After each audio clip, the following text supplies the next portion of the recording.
ఉపకార ధర్మమును చేయ మర్చిపోకండి అన్నాడు. ఉపకార ధర్మము అని అంటే అవునండి, ఎందరో మన చుట్టూ, ముఖ్యంగా మన సంఘాలలో భోజనానికి, ఆకలికి అలమటించేవారు, వస్త్రాలు లేక బాధపడేవారు, ఏమంటే రోగాలతో ఉన్నవారు, ఏమంటే నిరుపేదలైన వారు, అప్పుడు చదువుకుందామన్నా చదువుకోవడానికి ఆర్థిక పరిస్థితులు సహకరించక, ఇలా ఎన్నో విధాలుగా సంఘము అనే దేవుని కుటుంబములో పాలిభాగస్తులముగా ఉంటున్న మనం, మన దేవుని కుటుంబంలో ఎవరు అనారోగ్యంతో ఉన్నారో, ఎవరు బాధల్లో ఉన్నారో, ఎవరు కష్టంలో ఉన్నారో, ఎవరు ఆకలితో ఉన్నారో, ఎవరు వస్త్రహీనతలో ఉన్నారో వాళ్ళని చూసి వారి కొరకు మీరు ఏదైనా చేయగలుగుతున్నారా?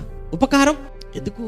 ఒక మాటలో చెప్పాలంటే అలాంటి వారికి మీరు చేయటం, ఎవరికి చేయటం తెలుసా? దేవునికి చేయటం. యేసుప్రభువు వారు ఏమన్నారు? నేను ఆకలితో ఉంటే నాకు అన్నం పెట్టారు, నేను రోగినంటే మీరు చూడవచ్చారు, నేను దిగంబరనంటే నాకు వస్త్రములు ఇచ్చారు అని అంటే, నేను దాహంతో నీళ్ళు ఇచ్చారంటే, వీళ్ళందరూ అంటున్నారు నువ్వెప్పుడు వస్తే మేమెప్పుడు భోజనం పెట్టామయ్యా, నువ్వెప్పుడు దాహంతో మేమెప్పుడు నీళ్ళు ఇచ్చాము అని ఆశ్చర్యంగా అడుగుతున్నారు చేసిన వాళ్ళు. అప్పుడు ఆయన అంటున్నాడు, అల్పులైన ఈ నా సహోదరులలో ఒకనికి మీరు చేస్తే అది నాకు చేసినట్లు. చేశారా?